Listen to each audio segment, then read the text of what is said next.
Welcome to Market Catalysts. I'm Julie Hyman. We are 30 minutes into the U.S. trading day. Let's get to the three market catalysts we're watching this hour. First up, full coverage on the Federal Reserve as we count you down to the all-important rate decision and press conference at 2 p.m. and 2:30 p.m. respectively. Plus, President Trump hitting India with a 25% tariff ahead of his August 1st tariff deadline. The latest on trade is coming up.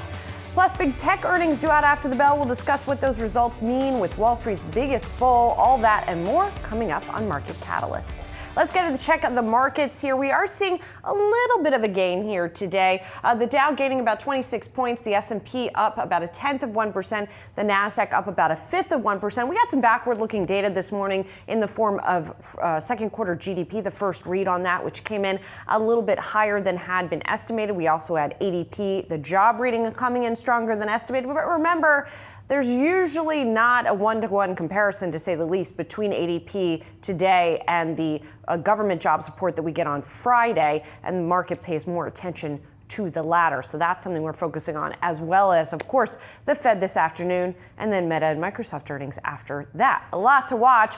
In the bond market, we are seeing a little bit of an upsurge in yields, but still the 10-year yield at 4.37%, so relatively muted overall.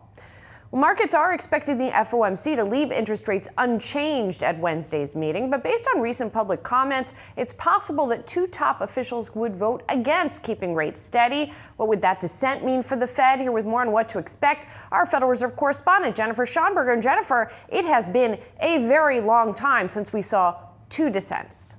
That it has, Julie, and there is a lot of division within the Federal Reserve over the impact of the president's tariffs on inflation, while Fed Chair Jay Powell and the majority of the Federal Reserve Open Market Committee favor waiting to see what impact tariffs will have on inflation over the summer months before deciding whether to cut rates. Two Fed governors, Michelle Bowman and Chris Waller, have both signaled they are in favor of cutting rates right now, something President Trump has been hammering the central bank to do.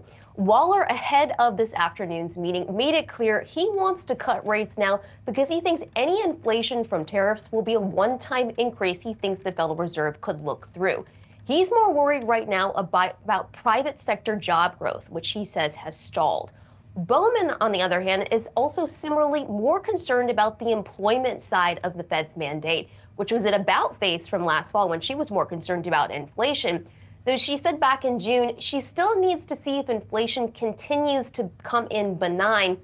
And the last inflation report was a bit of a gray area, so we'll see whether she dissents today as well. If we do get two Fed governors who dissent today, that would mark the first time in 30 years since December of 1993.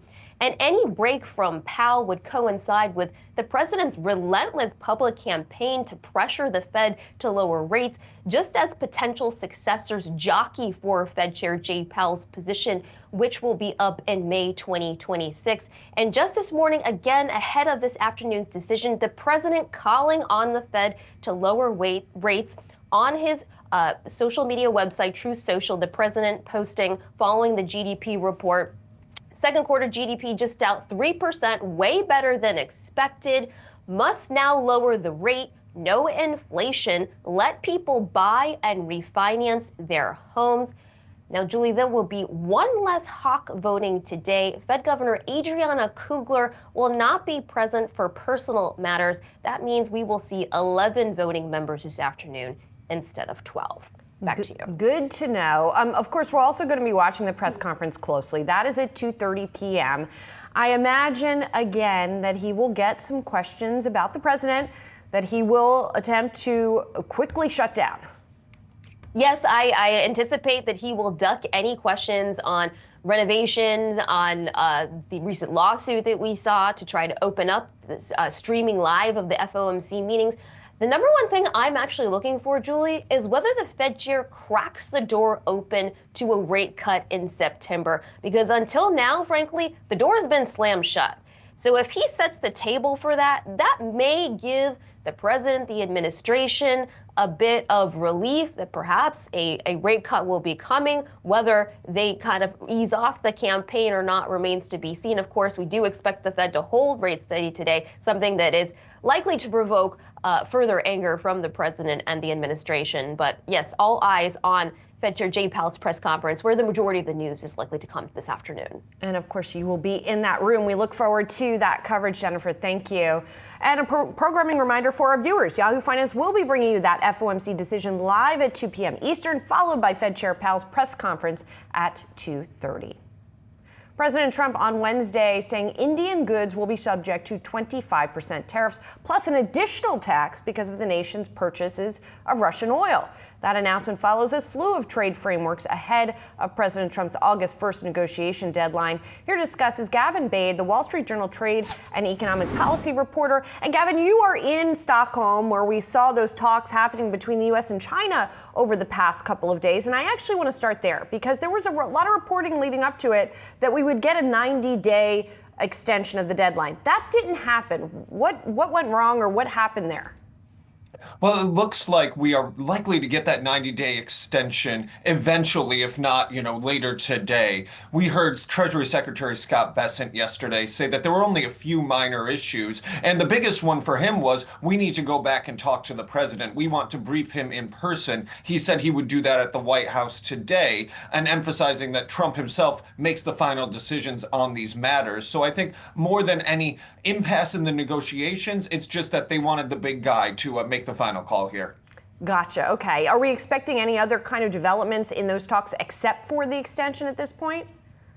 Right now, it seems like the extension is the really big issue here. The U.S. also sought to be reassured, sought to confirm that the Chinese would continue approving export licenses for rare earth magnets. These are essential in everything from automobiles to, guided missile systems. And the Chinese had been choking them over the last few months, not approving export licenses for U.S. firms. The U.S. says they got confirmation that exports of those products will continue. And so they hope to be on a glide path to what Bessent said would probably be a 90-day extension of this tariff truce that they've struck. And then in other trade headlines, of course, we got this comment from the president this morning that the tariffs on India will be at 25%, which isn't too far off of where they originally were. Yeah, absolutely. President Trump in April had said that India would face 26% tariffs under his so-called Liberation Day, the reciprocal tariff action. This one was a little more of a surprise. The president's been saying for weeks that the U.S. and India are close to a deal. There have been Indian negotiators in D.C. on and off for months now, and both sides were very, very optimistic. It seems that they just couldn't get some of these final details over the line. And although President Trump did tweet this morning as well, or did post on Truth Social, that the August 1st deadline is firm, remember, everything is about flexibility with him. I suspect these sides will keep talking. Right. It seems like that the August 1st deadline is there in terms of that's when these tariffs are going to go into effect no matter what. But it doesn't seem to have much implications for the negotiations themselves. Is that the right way to read it? And what should we be looking for beyond August 1st? Yeah, I think August 1st is when the president has said, whatever tariff rate he has assigned to each country will go into effect. But he has been clear that, you can keep talking to the administration after that. And clearly it is just really his decision, rather his whim on what a country is going to pay. So maybe that is, you can view it as a way to even ratchet up the intensity, the pressure on these negotiations by saying, this was coming for a while. Now we're actually going to impose these tariffs. Maybe that even gets some more concessions from some trading partners is the idea the administration has. Gavin, I'm so curious, you being there in Europe, following this deal that we heard about, or framework for a deal with the EU, but following the announcement of that, there's been a lot of noise, right? From within the European Union, from the various leaders who have said, what is this? And a lot of confusion over exactly what was agreed upon. What's the perspective like there, being on the ground and kind of hearing all of that bubble up? Yeah, I think there is a lot of confusion and some befuddlement over the deal. I think we've seen some differing interpretations from the EU and the American side on what the terms of the deal actually are. Of course, we have not seen, a fulsome documentation of this deal released yet. This is the same thing with a lot of these trade deals. Even, say the Philippines trade deal, we still have seen no fact sheet, nothing on. We saw some stuff that come out about Indonesia, but still very incomplete. Not all of the details there. And so I think people are waiting to see what actually they agreed to in Scotland this week rather than Stockholm. So many trade negotiations going on, but I think we all are waiting for a little bit more information here. Well, Gavin, have a good trip back, and from Stockholm to Scotland and beyond. Appreciate your time. Thanks very much. Coming up in the next hour, we're going to hear from economist and Nobel laureate Paul Krugman on the trade issue as well as the Federal Reserve. But coming up next, we'll be zeroing in on Booking Holdings earnings. Stay tuned. You're watching Market Catalysts.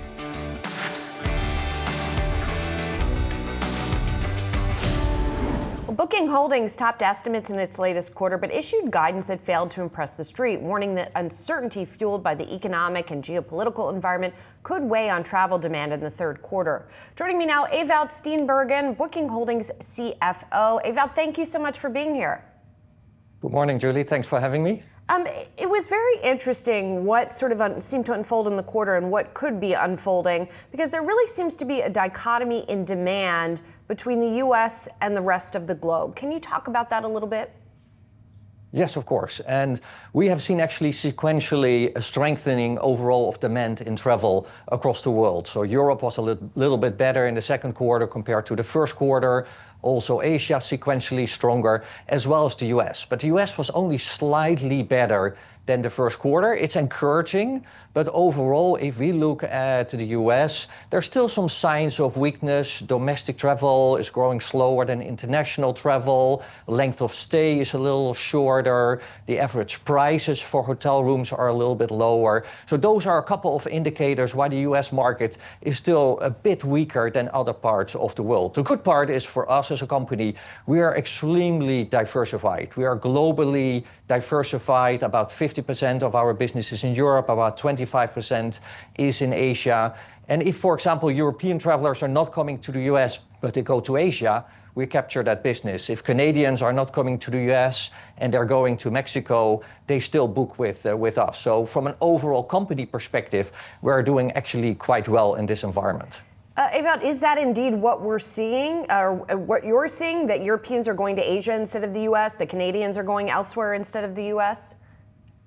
Yeah, we called that out actually last quarter already. So we call that travel corridor. So people traveling from one place to the other. And we can, of course, with the enormous volumes in terms of bookings that we get from our customers, we can see how those travel preferences and patterns, how those are changing. We clearly can see Canadians traveling to the US quite down year over year, and that hasn't really come back. Europeans also down year over year coming to the US, a little bit better in the second quarter than the first quarter. And I think that maybe also helped, of course, by the weaker dollar. So it's much cheaper for Europeans now to visit the US. Canadians are traveling more to Mexico. Europeans are traveling more within Europe or to Asia. So yeah, those are differences in travel patterns that we're seeing at this point. And some of the trends that you saw within the U.S. that you called out, the average daily rate for rooms, for example, coming down, people sort of trading down in some cases. Even though demand overall is up globally, are you seeing any of those trends globally where maybe lower income consumers are making different choices? Yeah, those trends are really particularly in the US. So we don't see that so much showing up in other parts of the world. Definitely, there is a little bit of a two-speed economy in the US. The lower part of the consumer segment, the lower income segment, we see the demand lower there. So lower demand for 1 to 3 star rated hotels, lower demand for domestic travel. And then at the high end, actually, we see the demand keeping up quite well in the US. International travel from the US is actually really quite strong. You could say with the dollar where it is now, it's much more expensive for Americans to travel to Europe. But the people that can afford to travel, they still continue to do that. This is something that we particularly see in terms of phenomena in the US.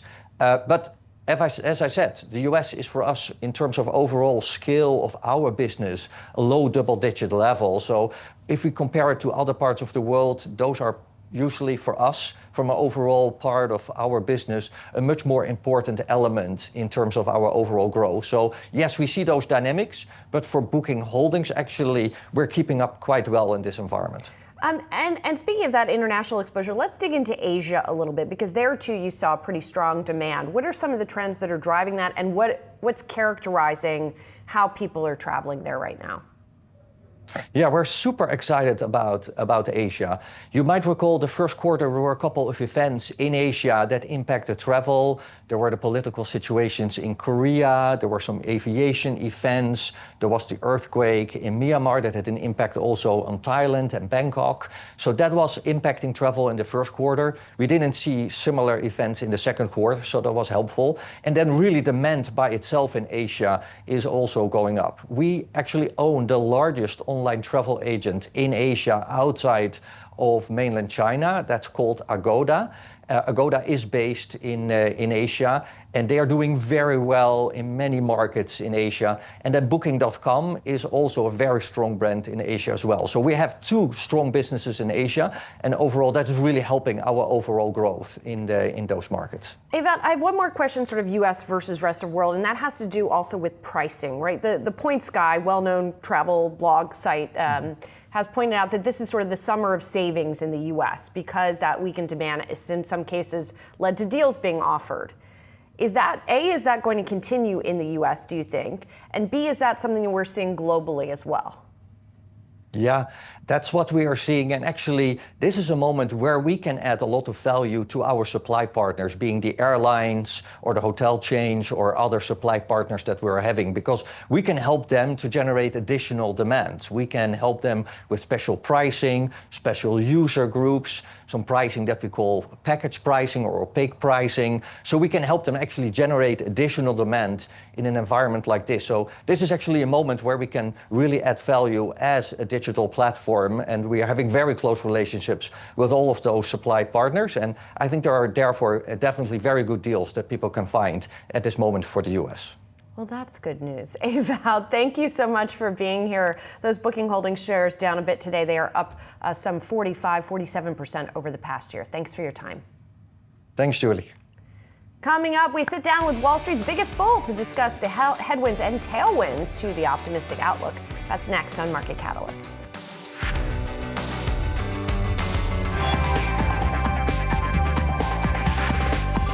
Now time for some of today's trending tickers. We are watching Altria, Marvell, and Vertiv. First up, Altria Group. It's the company that makes cigarettes and smokeless alternatives, topping Wall Street's estimates in its second quarter and lifting the lower end of its earnings outlook for the year. Still, the company reported a smaller profit and lower revenue than a year ago, as slowing demand in its smokable products offset growth in its nicotine pouch sales. Those shares right now up by nearly 3%.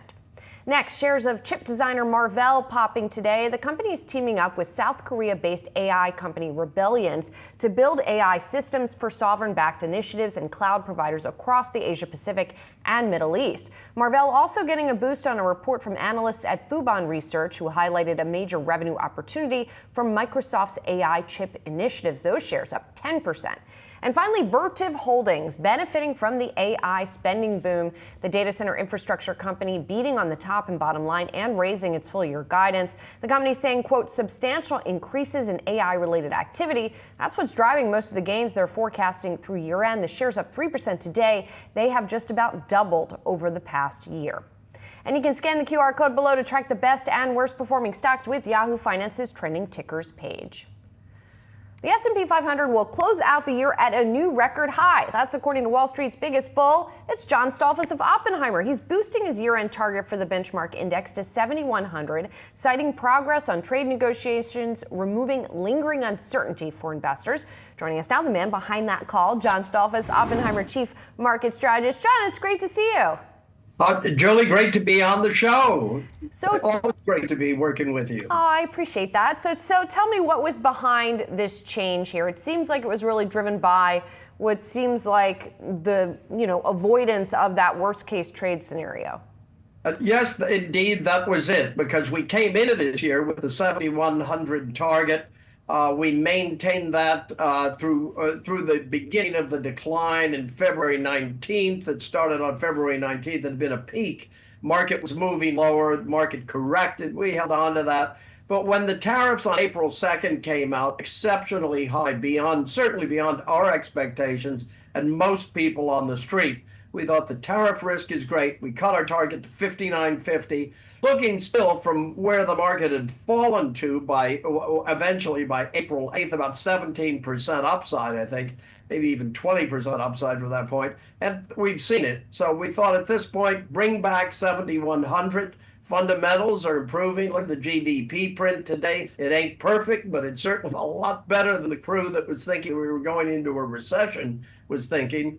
And in addition to that, you've got earnings expectations not only meeting, but beyond expectations, another quarter so far. And all in all, the consumer's still shopping, and it's really, we'll have to see what the Fed does this week and look at the jobs numbers. But overall, as Larry David would say, pretty good. Nice. But John, I do want to dig into the tariffs a little bit here because, you have the announcement that, yes, India is going to be at 25%. The Yale Budget Lab looking at the overall tariff rate of 18.2% is the effective tariff rate. So maybe not the worst, but not nothing either, and not the best case scenario perhaps either. And the markets, as you know, have largely shrugged that off. There are companies, though, this earnings season that are saying it is having a negative effect. So how do you factor that in? Well, we would say it certainly really depends upon the companies. It not only depends upon the sector, but within the particular companies within it, who can do workarounds, who is really not affected, who has already diversified their supply chain enough to enable greater workarounds. And that's what we believe will help work around it. Also, if I'm correct, the Yale lab also looked at it, I think was looking at the overall effect of it. Wasn't it something like a cost of 1.8%, which still came out to, I think it was about $1,400 or $2,400 additional cost to most consumers. Because you've got to figure with the tariffs, the importers will eat some, the exporters will eat some, and the ultimate buyer will eat some. So if you split that into threes, it certainly looks better than some of the inflation we've seen over the course of the last 4 years that the Fed had to battle from March 22 until just recently. Not too bad, The other thing is, Julie, I've got to say, I think when we look at this, I think the whole tariff regime business is simply to lead to a fairer landscape for the U.S. in terms of competing. We gave away our manufacturing. We did it ourselves for years, okay?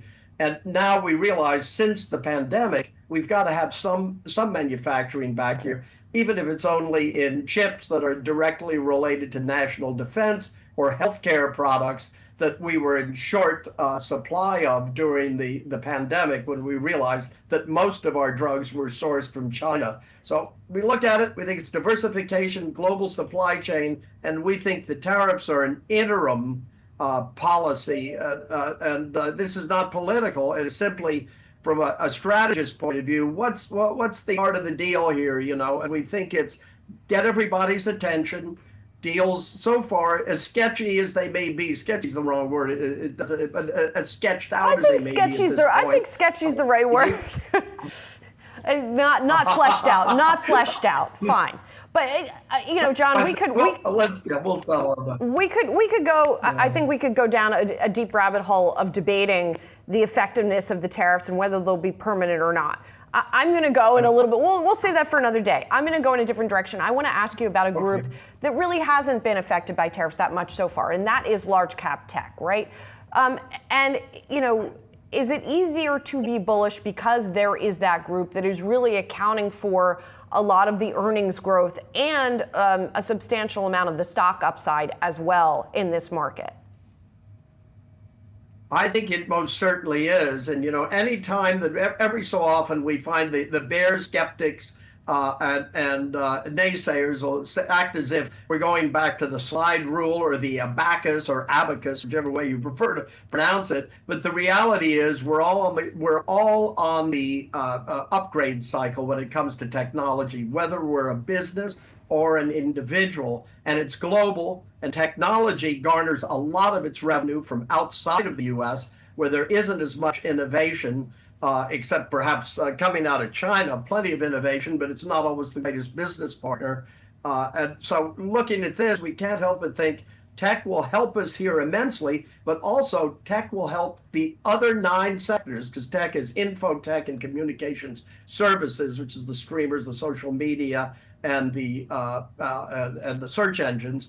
When you look at it, it helps all sectors become more efficient and helps the consumer effectively deal with the companies they buy from more efficiently. Just look at the most recent big sale day from one of the big box companies, and the other big box company competed against them and actually did a little bit better. Right. Yeah. Finally, I do want to ask you about valuation, John, because as you say in your note, your new estimate for the S&P 500 implies the price to earnings ratio of 25.8, because the earnings estimate is 275 from you guys for the S&P 500. Now, one of your counterparts on the street who is much more bearish is Barry Bannister over at Stifel. And he submitted this chart for a recent chart book, which looks at the enterprise value to economic growth of the S&P 500. And by that metric, he says, we haven't seen this kind of overvaluation in the S&P since the dot-com bubble. How would you respond to that? Gosh, do I remember the dot-com bubble. I was one of the other very well-known names on Wall Street that was right in the middle of all of that. And fortunately, at that time, I was working with international ADRs and ETFs, diversifying very much the typical international stuff out of Europe and at that time Latin America privatizations. So I didn't get caught up on it. But technology almost primitive compared to where it is today. It was companies dreaming of people getting 1 million eyeballs to their website. And in reality, it takes billions of eyeballs to get profitability and good cash flow. The main companies that are involved here are well established and with everybody on the upgrade cycle, whether we like it or not, and the changes that are watershed due to AI that are already being seen when individuals rewrite a wedding invitation, rewrite a resume, and corporations make plans either logistically or in designing. We don't think there's a comparison. And I've been in this business for 42 years. Every boom, bust, and recovery cycle since '83. So I've been, I know the markets can humble you, but I do think the biggest problem here with valuation, I would love a 16 multiple, but not with a crash, okay? But what happens is the demand for good stocks is greater than ever because people today are investing more like institutions for purposes like retirement, realizing in a mass way across generations, all the way up to including the baby boomers, who will likely live longer than their previous generations. Social Security is not going to be here for us the way it once was. It'll still exist, but the percentage of the retirement income that it will provide. So people are investing in stocks, dividend stocks, laddered portfolios of fixed income, and as a result of that, the price of quality investments is naturally higher. It's Ed Yardeni who has said many times, the economist, there's not quite 5,000 stocks to go into the Wilshire 5,000, or ones that really qualify for the Wilshire 5,000, because private equity has taken so many stocks out of the public markets. Yes, well, we might see that market end up being a little more opened up to folks. But again, that's a discussion for another day. And Yardeni, a fellow bull of yours, by the way. John Stoltzfus, always great to talk with you. Appreciate your time. Great talking with you. Thanks. Coming up next, the price action that we are seeing in your grocery aisle. Stay tuned. You're watching Market Catalysts.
Thank you. Thanks for having me.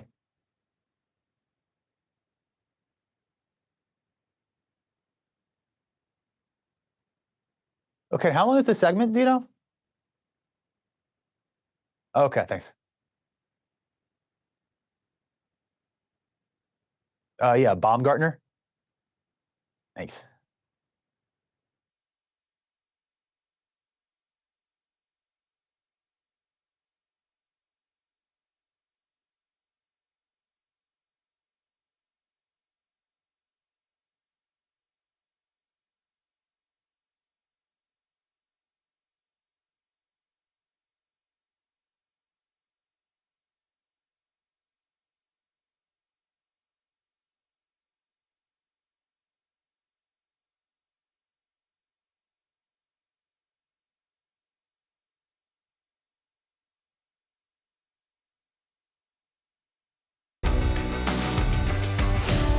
One theme emerging this earnings season from companies selling everything from appliances to cleaning products: consumers are looking for lower prices. Yahoo Finance senior reporter Brooke Obama joins me now. Brooke, of course, you closely watch these companies. So what are they telling us about the state of the consumer?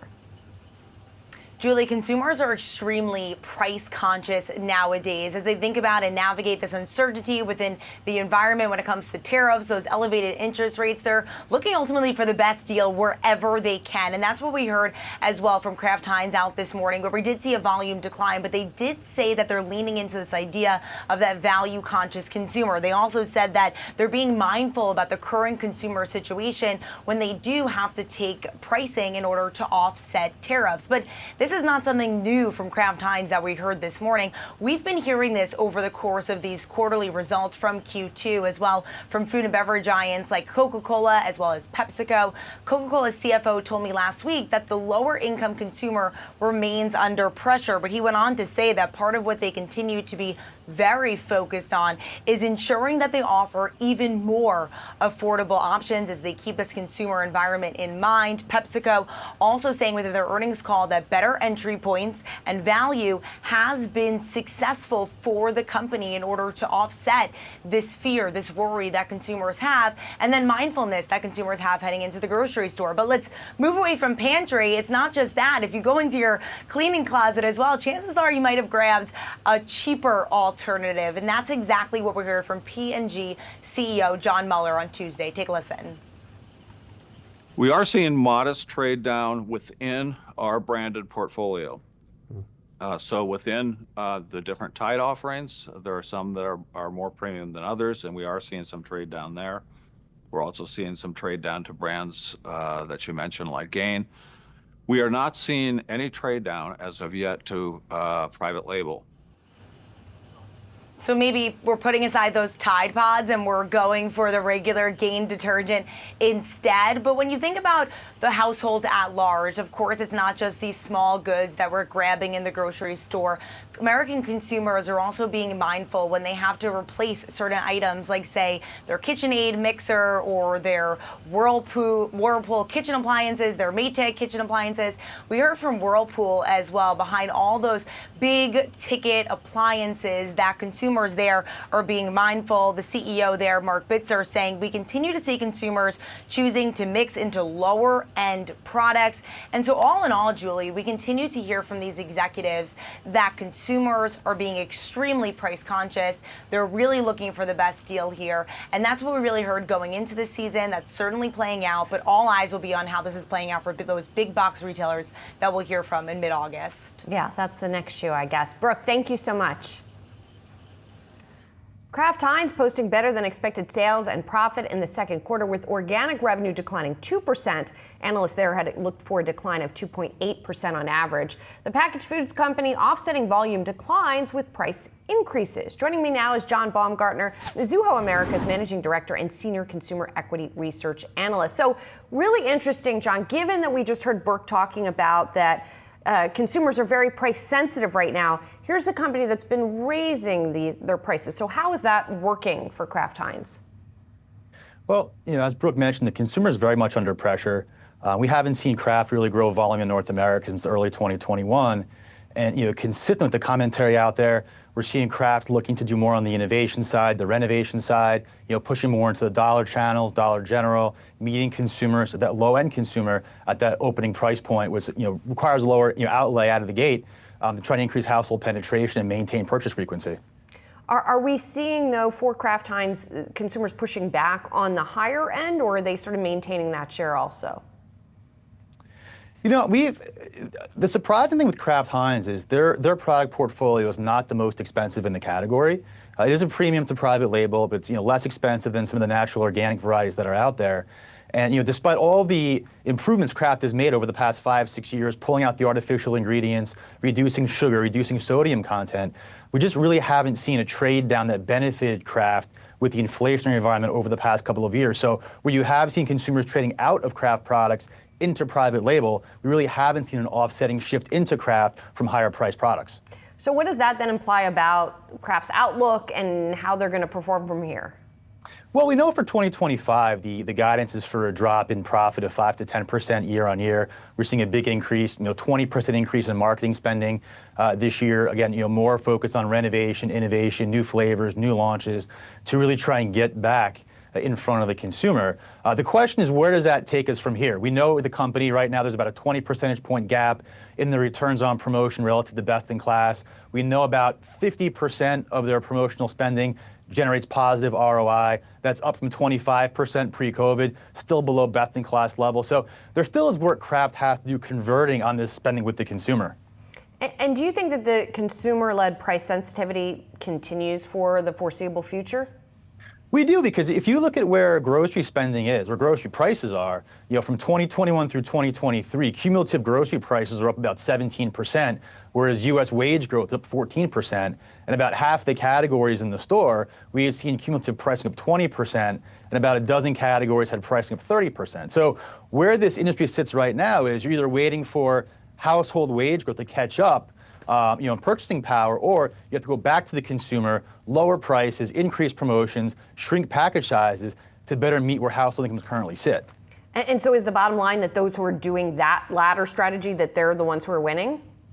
It is. I mean, we've seen, for example, General Mills back in the holidays reduced prices on Pillsbury dough, so a very solid volume response there. Lowered prices on Totino's frozen pizza rolls, so a volume response there. In Q1, Utz lowered prices on potato chips, ran 20% value bags, so a volume recover. So the positive thing is where we're seeing prices decline in the grocery store, you're seeing the volume respond pretty quickly. This is less of a GLP-1 issue at the margins, probably more just economics not being in the consumer's favor. Right, yeah.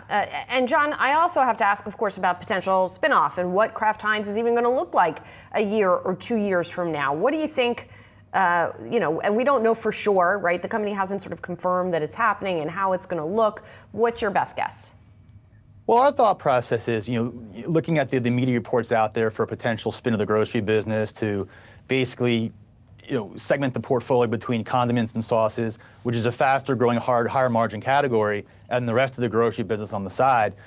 It makes sense to us just looking at what the company's done over the past 5, 6, 7 years. The innovation, the renovation hasn't really delivered. The gaps in marketing ROI. It begs the question: is this a better model where the companies are smaller, they're more focused, there's more synergies in the portfolio categories themselves? But in the case of a split up, our view is that most of the value creation would come from a revaluation of a hypothetical sauces and condiments business, where the multiple could be higher for faster growth relative to grocery, which we don't think grocery would really be valued that much higher from where this company is today. Gotcha. So you've got a neutral rating and I think a $29 price target. It doesn't sound like necessarily if they announce the spin, that would get you more bullish. A lot hinges on how they sort of allocate the categories between the companies, how debt gets allocated. Are there expensive one-time cash costs, duplicative back office costs? So whenever you have these splits, there tends to be duplication of back office costs that goes against some of the cost savings you would expect. So there's a lot remains to be seen in terms of the details of what this, if there is a split, what the companies would look like. John, thanks a lot. It's good to see you. Thanks, Julie. Coming up, are ETF investors embracing risk after the spring tariff disruption? We're taking a look at the data next.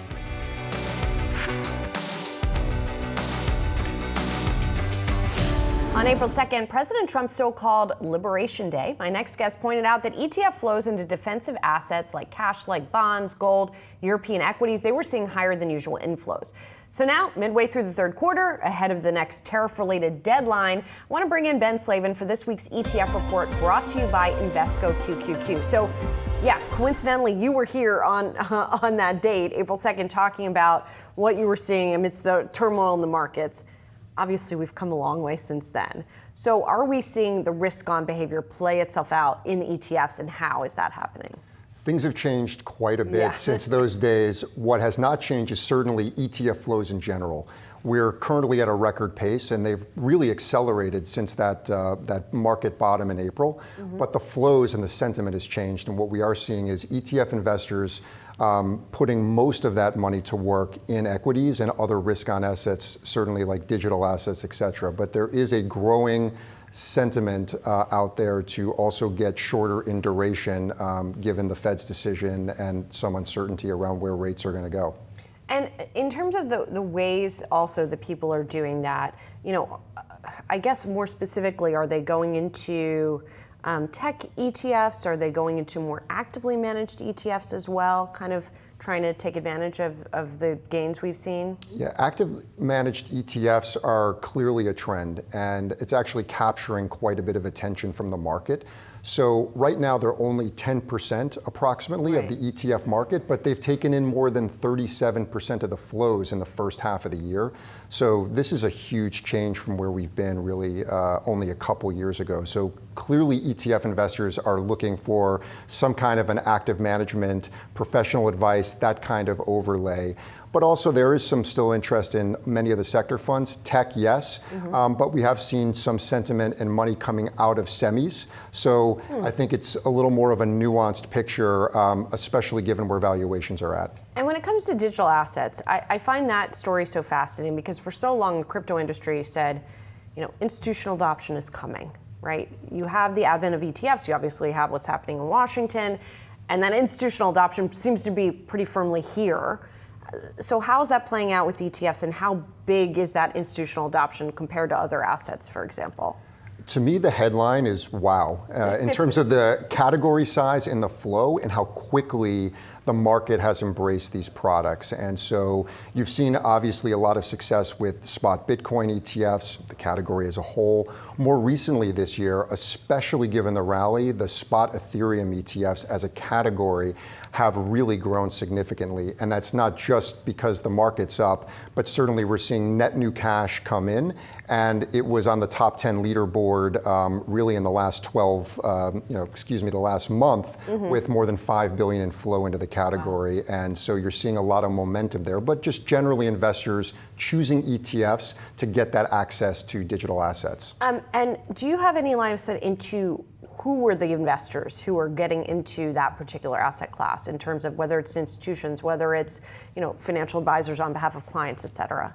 Really, the answer is all of the above. Clearly, retail investors are using these products, but you're also increasingly seeing institutional investors also use them, especially as the products scale and they're more comfortable just using ETFs and have had some time and history to see how they operate. There also is a trend to make these products more widely available to investors generally, where many of the broker dealers, the traditional distribution platforms are adding these products that had maybe been blocked in the early days. A lot of those blocks or barriers are starting to be removed and assets are starting to flow. Gotcha. And then finally, just quickly, it's Fed Day, of course. What kind of positioning are you seeing in ETFs ahead of that? Look, the market rally here stalled. Things are quiet really ahead of the move, but clearly the numbers show that there has been some positioning on the short end of the curve. You're seeing outflows come out of the longer duration products, and it's those ultra short-term cash, 1 to 3 month duration type ETFs, governments and corporates that have been taking in most of the investor money in fixed income. Not surprising given Fed Day and some of the uncertainty. And once again, we see investors doing just that. Interesting. Ben, thanks so much. Appreciate it. Thank you. Coming up, we get full market coverage ahead in the second hour of Market Catalyst. In just a few moments, I'll be talking to Paul Krugman. Don't go anywhere.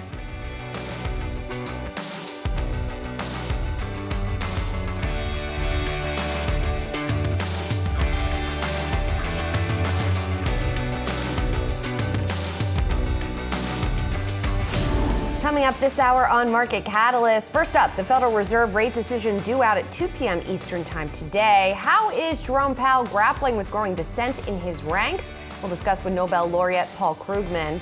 Plus, we'll get the latest read on the health of the housing market following today's pending home sales data. And with the U.S. and trade deal still in flux, we'll discuss how the uncertainty is affecting American farmers. All that and more coming up on Market Catalysts.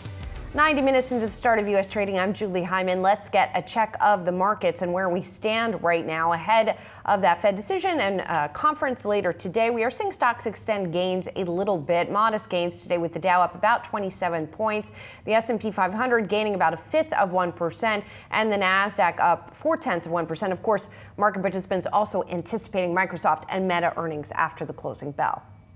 As for the Federal Reserve, it is expected to hold interest rates steady today despite continued pressure from President Trump to cut and growing dissent among Fed governors as well. Joining me now, Paul Krugman, Nobel laureate in economics. Good to see you, Paul, and thanks for joining us. Good morning. You wrote about the Fed recently, and you talked about explained how the Fed works. So I'm curious what you think is the biggest public misunderstanding about the Fed's function. Well, right now it seems to be the idea that lower interest rates are a reward for good behavior, right? If you listen to Trump, listen to some of the Republicans in Congress, they're saying, well, we should have lower interest rates because the U.S. economy is doing great. And, that's a disputable thing, but that's not how it works. The interest rates are there to manage the economy, to keep it not too hot and not too cold. And if the economy is running hot, that would actually be a reason to raise interest rates, not cut them. So I think the biggest misunderstanding is people seem to have lost sight of what the Fed's job is and what interest rate policy is supposed to do. And so how would you characterize the economy right now, and what do you think the Fed should do? The economy is, very definitely confusing right now. I mean, if we look at the normal indicators, we'll get some jobs numbers on Friday, but unemployment is still kind of low historically, but a little higher than it was. Inflation is a little bit elevated, but not much. That would mean, depending on which of those indicators you look at, that would say that rates should go either down a little or up a little. No strong case for a move. And this morning's GDP numbers are full of noise because of the tariffs and all of that, but do seem to show a slowing economy. But we don't know whether it's slowing enough. If you want to look at those numbers, you really, the rush to import stuff in the first quarter and then drop off of imports in the second quarter really distort the numbers. So everybody I know is averaging the 2 quarters, and they show an economy that is slowing down, but not really at stall speed. And I should add that we don't know, what is the appropriate rate of growth for the U.S. economy, given that we think that we're having large-scale deportations, and leaving aside all the other issues there, how fast can the economy grow with a labor force that's probably going to be growing much more slowly than it has in the past? So all of this leaves you with no clear case for moving at all. You can make that argument, but anyone who's confident about the correct move on interest rates, I think, isn't paying attention. Paul, at the same time, there are economists who would argue that the Fed sort of needs to remake how it does what it does in certain ways, whether it's looking at different kinds of indicators. We spoke with investor Nancy Tengler, for example, the other day, and she pointed out, as many have, the transitory mistake that the Fed made, and that it has made other mistakes in its interest rate policy. So would it be valuable to sort of look at the methodology of the Fed and look for some reform there? It's really hard to pin it down. And by the way, it is worth pointing out that the Fed was basically right that inflation was transitory. It just turned out that transitory was a much longer period than before. But the Fed believed that we were experiencing supply disruptions and that inflation would return more or less to normal once the disruptions went away, and that there wasn't going to be a need for a recession. They were right. It's just that instead of going away by late 2021, as the Fed thought, inflation peaked in mid-2022, but then came down painlessly. The immaculate disinflation was actually exactly that was a confirmation of transitory as a concept. The trouble was they got the numbers all wrong, but people who were harshly critical of the Fed, saying it got behind the curve and we were going to be stuck with high inflation and we would have to go through years of high unemployment, they were completely wrong. So where is the Fed is human. They're some pretty smart, well-informed people operating from the same imperfect data as the rest of us. I don't see that there's an obvious failure of the Fed on the order that would say that they need to fundamentally change how they do business. And then, of course, we have to talk about the political pressure as well. Of course, President Trump, again, tweeting about the Fed this morning. At the same time, it does feel like President Trump and Jay Powell are at kind of a détente at this point. Do you think the Fed's independence is really in jeopardy, or is it just sort of theater that allows Trump to try and blame Powell if the economy does start to weaken more? Well, if Trump could get away with replacing Powell and politicizing the Fed, he probably would. I think he's probably been advised that the markets would go wild if he tried. And let's remember that Powell will be stepping down. It's scheduled. His term is scheduled to end. Now, the Fed is not a one-man show. And the Open Market Committee, which is what actually decides interest rates, is a bunch of people, and they probably will not go along with big interest rate cuts unless the economy really seems to warrant it. But the intention of politicizing the Fed is really pretty clear. It's pretty clear that if Trump was not facing fear of market reaction, and if he wasn't facing political constraints, that he would be doing a kind of Turkey-style economic policy where Erdogan went and said, I know monetary policy better than those central bankers, and didn't change his view until inflation hit 80%. Right. Yeah, well, we'll see how it plays out this time. As we know, there's a bunch of people who have been talked about, speculated upon as potentially being nominated to take over for Jay Powell. Who do you think would be the best pick of those? If it's actually somebody, Chris Waller is the internal pick, and he's a reasonable, or has been historically a reasonable, well-informed guy. As for the rest, I don't think it matters. There's the two Kevins. There's whoever Trump picks. If it's not that he succumbs to orthodoxy and then picks a Fed insider, it's going to be somebody who's going to take orders from the White House. So he could pick anybody. And it wouldn't make a difference. I don't think it matters whether it's Kevin Warsh or Kevin Hassett or the MyPillow guy. If it's a Trump pick, it's going to be somebody who takes his orders from the White House. Paul, I do want to switch gears and get your thoughts on trade, because I know you've been writing about that a lot recently as well. We learned this morning that the tariff on Indian goods was going to be 25%, which is pretty much in line with the previous plan. There was the EU framework that was agreed upon, of course. As you know, when we look at the markets, they've largely been ignoring the trade headlines as of late. Do you think that's ultimately a mistake?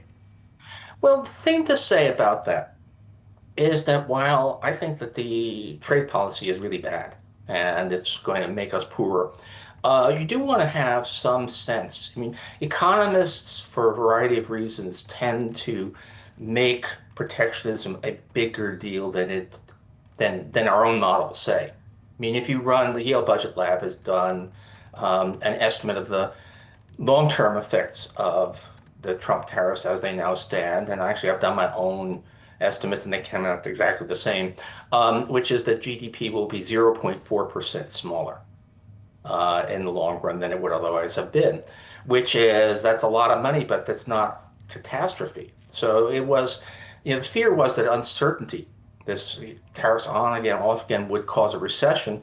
But if we think that, Trump's other policies are very pro lower taxes on corporations, lower taxes on the wealthy, higher taxes and reduced benefits for the working class, that's not good for the American people, but it's possibly good for the stock market. So I don't think it's crazy that stocks have held up. They seem to have concluded, maybe correctly, that this thing is going to settle down.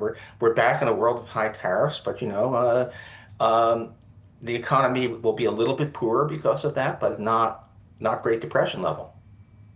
While we're talking about where stocks are going, I know you recently talked about the AI boom and compared it to the dot-com bubble, which is a conversation we have a lot here.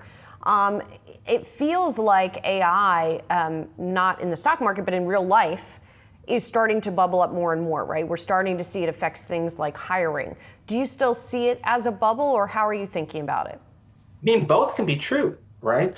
Remember that the dot-com stocks were a bubble. Pets.com is no longer with us, but the internet, online shopping, online remote work, all of that happened. So it turns out that the internet was a very important technology, not as revolutionary as it was sold as, but it has made a big difference.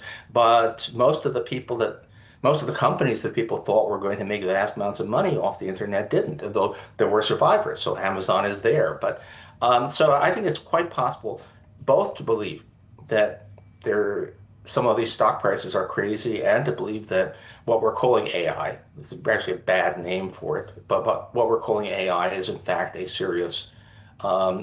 seriously important new technology. Paul, what should we call it? Well, it's actually large language models. If you really talk to the people who are at it, right? This is what it really is. It's not thinking. It's basically the answer it gives is kind of a statistical prediction of what people who know something about a subject would say if you asked them. So it's more like a summary of conventional wisdom than it is like a new thought process, although it does some things like coding that get closer to that. But it's this is not Skynet. This is not a machine that is doing what we do. But on the other hand, a whole lot of jobs are really not deep thinking either. So the idea that there could be significant job displacement is not silly. And I've talked to lots of people on this, and my conclusion from that is that decide what it is you want to think about the impact of AI, and you can find an expert who will confirm it. It's just all over the place. That's true of a lot of things, unfortunately, for the sake of clarity. Paul, thank you so much for your time today. We really appreciate it. Thank you. You can stay with Yahoo Finance all day for more coverage on the Federal Reserve. We'll bring you the decision live at 2 p.m. Eastern, followed by Fed Chair Jay Powell's press conference at 2:30 p.m. Eastern. Coming up next, we'll have more markets action for you, including trending tickers. Stay tuned. You're watching Market Catalysts.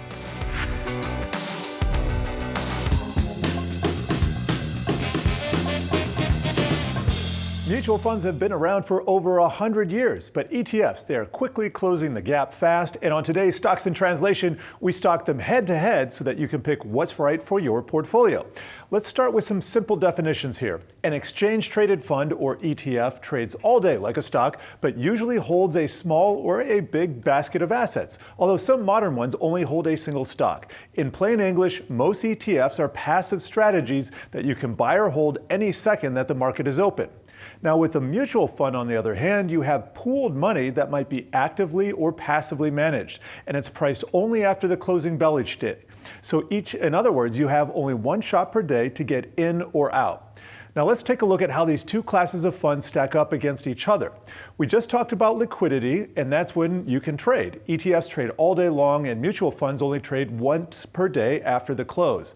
When it comes to taxes, though, mutual funds can surprise you with a year-end tax bill if they've sold some of their stocks, so you need to do your research. ETFs, on the other hand, use something called in-kind swaps to keep capital gains taxes to a minimum. But ETFs can be structured in different ways, so you got to do your research there too. And now let's talk transparency. Mutual funds have to report what they own each quarter. That's only once per quarter, and they often play shell games to make sure that what they own looks good to investors as of the last day of the reporting period. ETFs, on the other hand, generally disclose their holdings on a daily basis, published the evening of the close or the following morning. And when it comes to costs, ETFs usually charge lower management fees, but that's also in part because they tend to passively track an index. For actively managed ETFs, like the ARK Innovation Fund, fees tend to be higher, and that also tends to be the case with leveraged ETFs using derivatives and those that track exotic assets like commodities, gold and oil, for example. Now, mutual funds also have to have a minimum buy-in of about $1,000, whereas you only have to lay out the money to buy one share of an ETF, which is usually much lower. And ETFs are very stock-like, so you can buy or sell options based on them or even sell them short. Mutual funds just don't have that flexibility. Now, we already talked about management fees, but when it comes to actual trading costs, mutual funds might slap on a front end or a back end fee called a load. If they don't have it, it's called a no-load fund. And if you're buying an ETF, much like a stock, you just have to worry about the bid-ask spread plus any commissions that might be charged by your broker. So a quick recap here. Mutual funds win for automatic savings plans, and ETFs win in most other places. Now let's check out a couple of charts that show how these two asset classes of funds have grown over the last 4 decades. Mutual funds, they got their start in the mid-1920s, but they exploded in the 1980s. And as you can see by the top white line that shows the number of mutual funds, it's been going sideways since the beginning of the century, with over 6,500 currently, and that's down over 1,000 from the pre-pandemic peak. Meanwhile, the pace of ETF growth has only increased in recent years, with the current total nearing 4,000. And when it comes to assets under management, mutual funds in white up top here have about $22 trillion, which is also the peak from a few years ago. And ETFs in green, they keep rocketing higher, now standing at about half of that, or $11 trillion. The money is moving where the flex is. So the bottom line, if you want speed, tax efficiency, and low fees, ETFs are the toolbox. And if you like set and forget it and automatic rebalance, mutual funds, they still have a place. But always know the rules before you pull the trigger. And stay tuned for part 2 of Stocks in Translation. We are pitting two OG ETFs, SPY and QQQ, against each other, how Spider-Woman helped build the first ETF, and how the Qs turn into the biggest fee machine ever, a piece Invesco now wants back. Don't miss it. And also tune into the Stocks in Translation podcast for more jargon-busting deep dives. New episodes can be found Tuesday and Thursday on Yahoo Finance's website or wherever you find your podcasts. Thanks, Jared. That was very much news you can use. Pending home sales falling in June, down 0.8% from the month prior and 2.8% year over year, according to the National Association of Realtors. Still, realtors are optimistic that home buying and selling activity will pick up even as mortgage rates remain elevated. Joining me now on the latest data and the state of the housing market is Lawrence Yoon, National Association of Realtors chief economist. It's good to see you, Lawrence. So on the face of it, this does not look like a great number, this 0.8% decline. Can you talk us through some of the trends that we saw during the month? Oh, well, you spent the past 12 months where home sales figures have barely budged. I know that in the latest month, we saw a slight decline, but then we had some increases in the earlier month. But essentially, over the past 12 months, no meaningful changes. And they're not meaningful changes because mortgage rates remain elevated. If the mortgage rate was to decline, we anticipate the buyers rushing into the market. But the high mortgage rate, even with more inventory on the market, is preventing buyers from signing those contracts. Well, we all know where the mortgage rate stems from, right? It is benchmarked against interest rates set by the Federal Reserve, which happens to be concluding a two-day meeting today. And we're going to hear from Jay Powell later this afternoon. Can the housing market recover further without the Fed cutting rates? Well, let's consider, we have had consistent job additions, over 7 million more jobs now compared to pre-COVID peak levels. So if we look at early 2020, right before the COVID arrival, now compare that with today, 7 million more Americans with jobs naturally means more housing demand. Yet home sales are running only 75% of pre-COVID. So what that means is that there's a sizable potential housing demand ready to hit the market, but the mortgage rate has to behave. And right now, the mortgage rate is not behaving. The Fed rate cut, whether it is later this year, but certainly as they normalize, Federal Reserve normalize, we are looking at about 6 to 8 rounds of rate cut, assuming that inflation numbers behave. So that will certainly induce more buyers to reach the market. We just hope that there's adequate supply to meet the potential demand from lower mortgage rates. I do want to ask you about more supply in just a moment, but to linger on rates for a second, Lawrence. So let's assume that the Fed, when it does begin cutting, and we don't know when that's going to be, starts cutting by a quarter point each time. How many of those, or at what point do we need to get to really unleash that demand you're talking about in the market? So when the Fed cuts interest rate, they're cutting their short-term bank interborrowing rates. It's not a mortgage rate. Nonetheless, market will evaluate all factors, things like national debt, what is the consumer price inflation expectations. And generally speaking, once inflation is close to 2%, and right now we are very close to that 2% inflation mark, and Fed cuts interest rate, mortgage rate will be declining with that, even ahead of the Fed in anticipation of it. So I think the Fed cutting rates by, say, 4 or 5 rounds, certainly over the next 12 months, a clear possibility that will bring mortgage rate down to around 6%. And I think the 6% will be the magic that really begins to revive the home sales market. I guess you need a little more magic, though, in the form of more supply, to your earlier point, Lawrence. I mean, is there any sign that we are going to see that increase in supply, that we're going to see any kind of sea change in building, for example, or does the lower rate situation need to happen first to unlock that as well? Well, our organization has been working with members of Congress bipartisan way to assure that the housing is the American dream. All the data points towards that ownership clearly provides the financial security, financial success over time. So we need to have that long-term supply vision.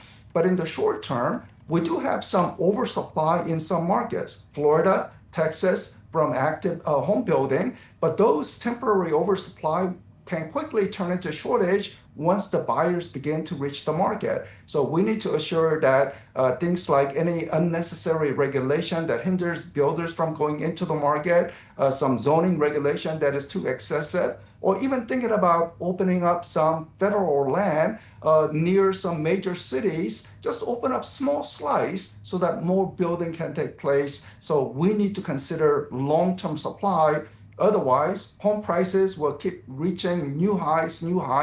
And even with the sales activity low, pending contracts low levels, we are still at a record high home prices, but we just want home prices to rise roughly in line with people's income growth. Right. Lawrence Yun, thanks so much. Good to see you. Thank you. Coming up, we've got to look at some of today's trending tickers. Stay tuned.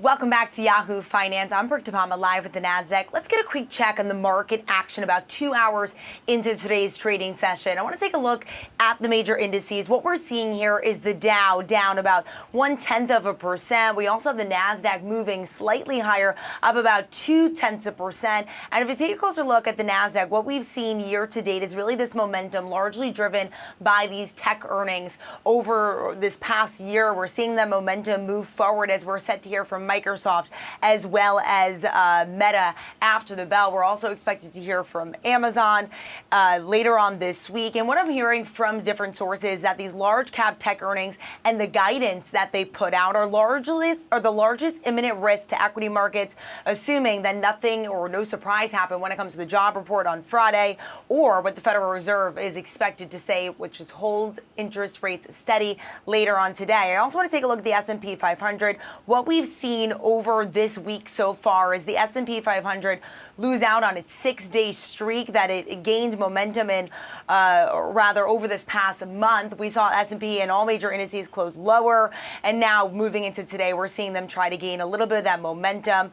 Intraday trading now up about 0.05%. I also want to note here that what we've heard from President Trump is this trade negotiations get underway. Over this past week, we've heard from trade negotiations with the EU, and this morning, President Trump did announce a trade negotiation with India. Now, he did say that India will face a 25% tariff on imports to the U.S., but we've been hearing all quarter long about how exactly companies are mitigating the impact of tariffs to their business. And we actually spoke with CEO and Chairman Brian Niccol at Starbucks earlier this morning. Here's what he said about how the company is mitigating and also what it means for prices. Take a listen. We are very much diversified in our coffee buying, and so it has minimal impact in the very near term. Right now, we don't have any plans to raise prices. And in the future, if we find that we need to do something like that, we'll be smart about how we increase those prices. Of course, one of the biggest sourcing regions for coffee imports is Brazil. They're facing one of the highest tariffs, and so that'll be something we'll be watching as well. But keep it here on Yahoo Finance. We'll be tracking all the market moves throughout today's trading session.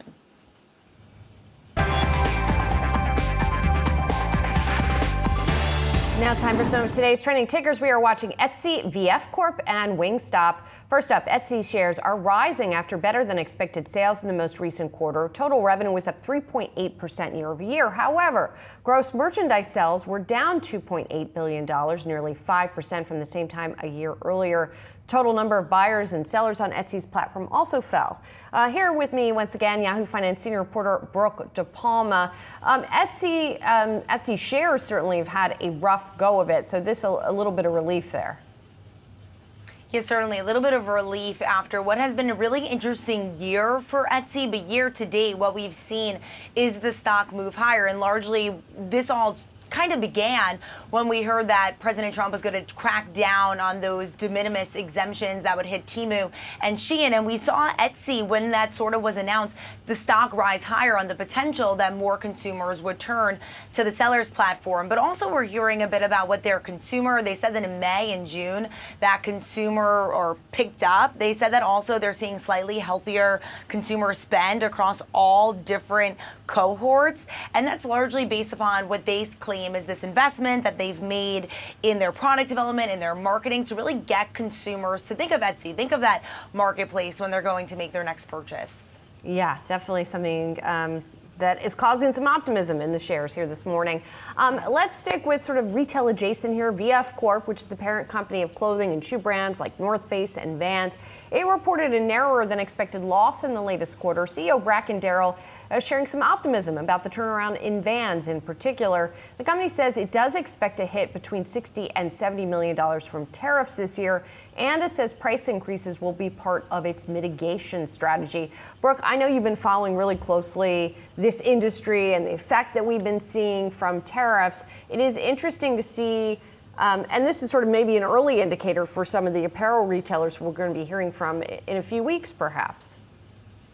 Yeah, definitely. It's been amazing to watch sort of these sneaker giants play out over these past few months. Year to date, this stock is down more than 36% as there was such fear about what exactly tariffs would mean for sneakers who source from different countries like Indonesia, China, among others. And what's interesting is we heard some commentary on the call from the CEO that I want to point to here.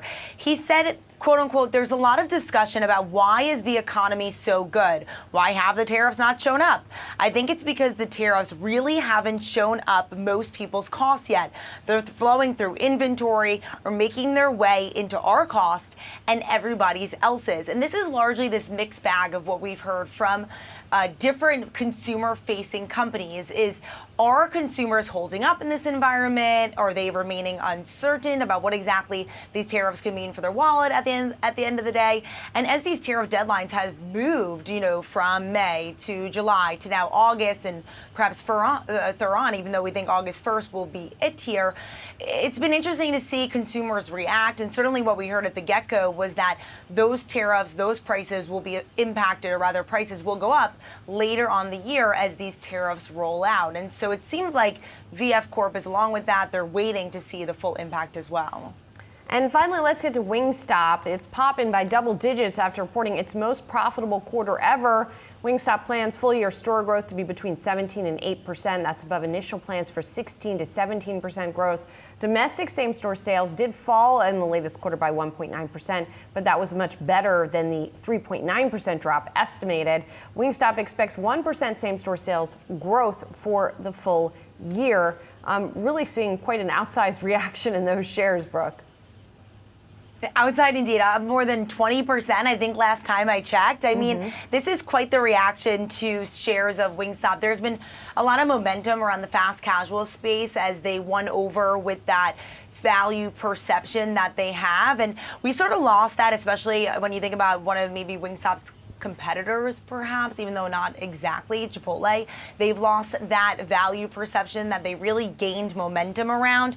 But what we heard from the company was that same-store sales will end up positive for the year. That's not something we've heard from many. I also think it's interesting to note here that Wingstop did say in their call that they're seeing pressure for low-income consumers and also Hispanic consumers throughout the quarter. But what we've heard and why investors are so optimistic today is that they're getting in the game here. They're having record store openings. They're going to open more than 400 per a year globally. And when you think about that sort of cadence, right now they're only above 2,000. So does this sort of get them in the game here when it comes to that QSR space fully? I mean, maybe it's not everyone's heard of a Wingstop yet, but with this sort of cadence of opening, I think a lot more people will.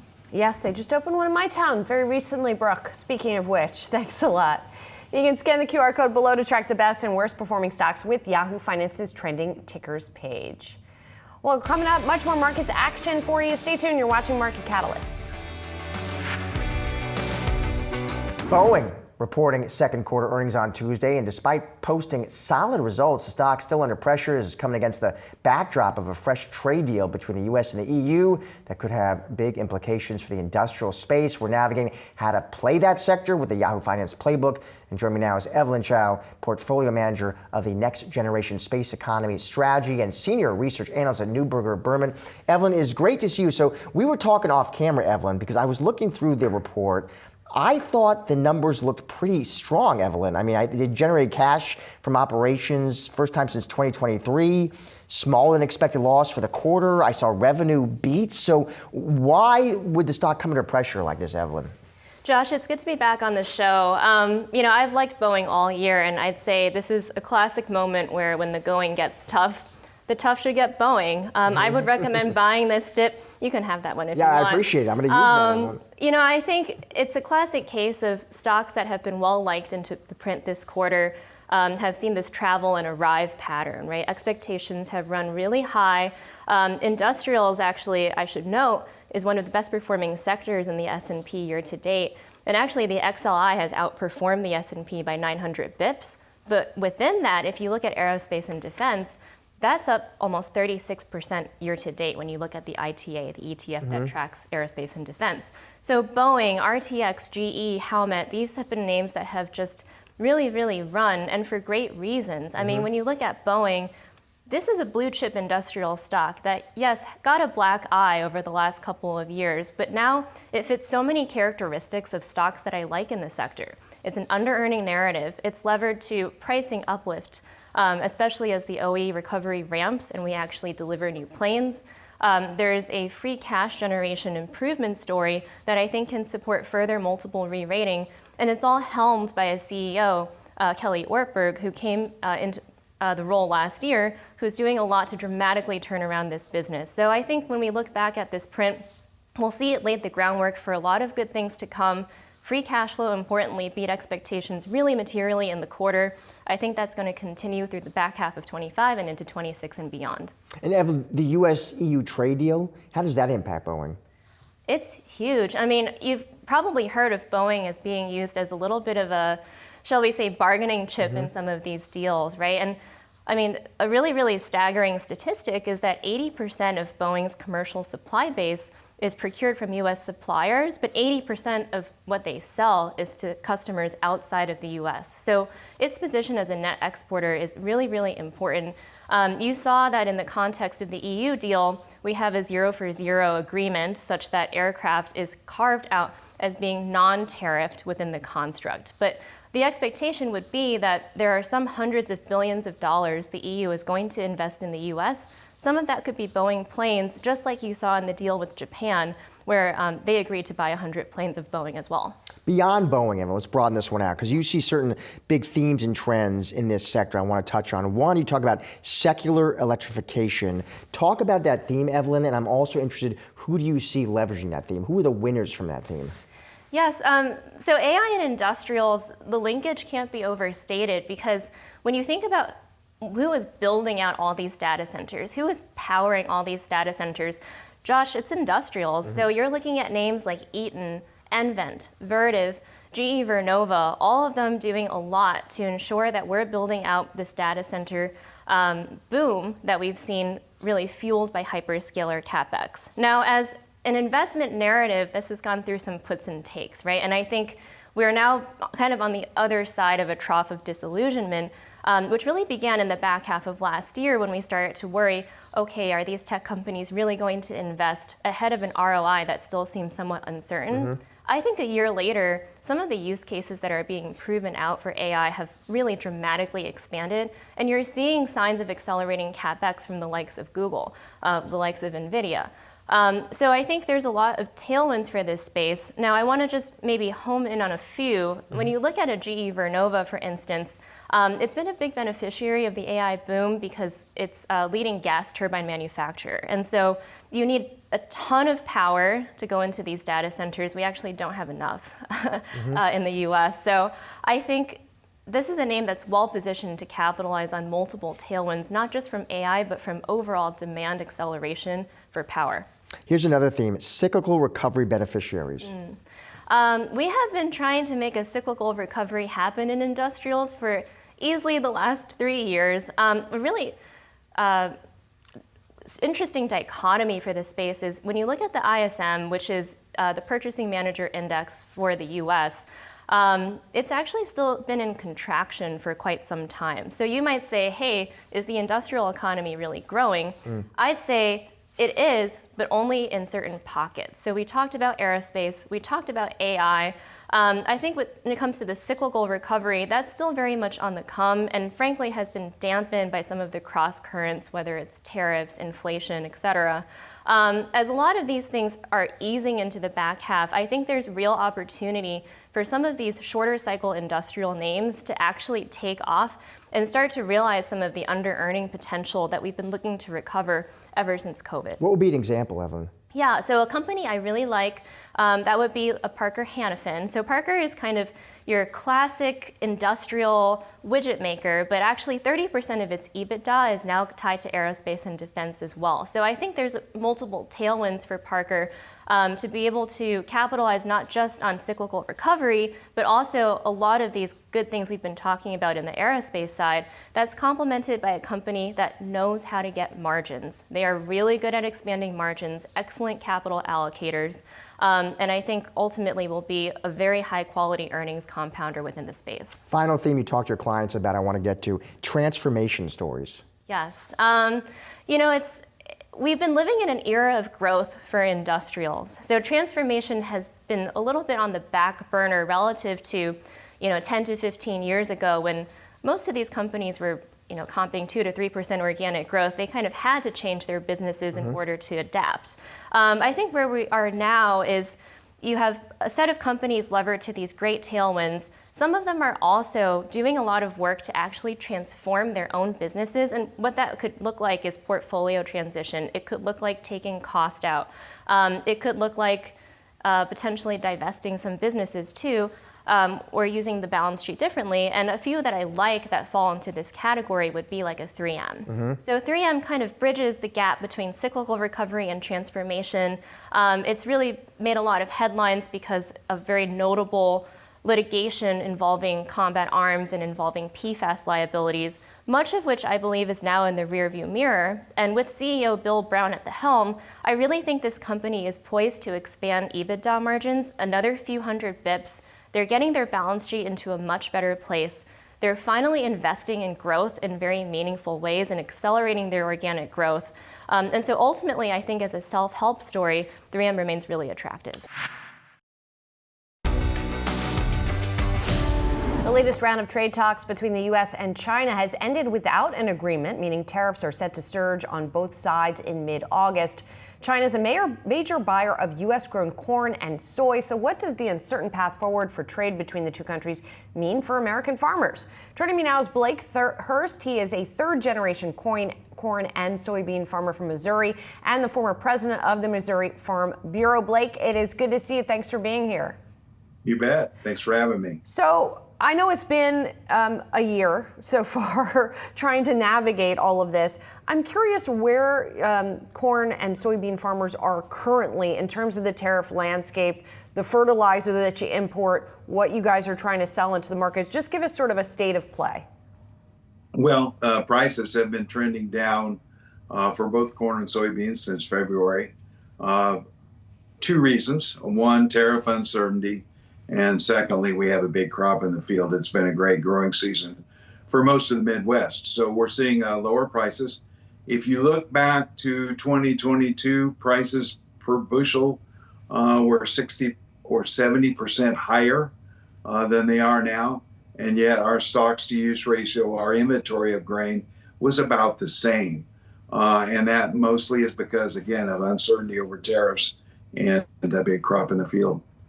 Now, what about in terms of your input costs, right? At one point, there was the threat of tariffs on things like fertilizer incoming from Canada. Then there was talk about maybe there would be exemptions for some of that. Where does that stand? Well, we import almost all of our potash, most of it from Canada. Right now, it's exempt from the tariffs that we have on Canada, so that's good news for farmers. But it is a concern. We have three major fertilizers we use: nitrogen, potassium, and phosphorus. And the potassium or potash is almost all imported because of where the deposits of the mineral are. So it's a real concern. And then let's talk about the end market. As we mentioned, China has traditionally been a big market for corn and soybeans from the United States. With prices falling, one would think that would make it attractive to buyers. But is that what we're seeing? Well, because of the tariffs that were put on China in the first Trump administration, maintained throughout the Biden administration, we're no longer China's preferred customer or preferred source for soybeans. So 4 or 5 years ago, China exports took a quarter of our soybean crop. 50% of every bushel exported went to China. Now they have invested millions, perhaps billions of dollars in infrastructure in Brazil. Brazil is a preferred provider, and they only buy from us if there are no other soybeans available in the world market. So we're definitely the residual supplier, and that amount of grain exported to China has gone down a great deal. Blake, on the flip side, I believe there were some agricultural aid provisions in the tax and spending bill that recently passed. Is that enough to offset some of the pressures that you're talking about? Oh, there definitely were increases in our subsidies. No, it's a terrible alternative to depend on government aid when we have a product that's available and without tariffs competitively priced in the world market. We'd much rather get our income from the market, and we have that ability if tariffs weren't keeping us from selling overseas. Blake, all of this said, you've written in the past and talked in the past about how your fellow farmers have been largely supportive of tariffs in theory and in general. Is that still the case? They're supportive of President Trump. Tariffs seem to be part of the deal. So I think I would say that farmers are taking a wait and see attitude. In other words, they see the news, they see the negotiations, they feel like President Trump has made some progress on non-tariff trade barriers as well as trade barriers. So they're waiting and seeing what happens. But economic history of over the centuries has shown us that tariffs very rarely make the country that places the tariffs better off. And I think that's what we'll see here as well. Blake, thanks so much for your time and good luck. You bet. Thank you. Take care. That's it for Market Catalyst. I'm Julie Hyman. Thank you so much for watching. And we got a programming reminder for our viewers. Yahoo Finance will be bringing you the FOMC decision live at 2 p.m. Eastern, followed by Fed Chair Powell's press conference at 2:30. In the meantime, we got much more Yahoo Finance coming up.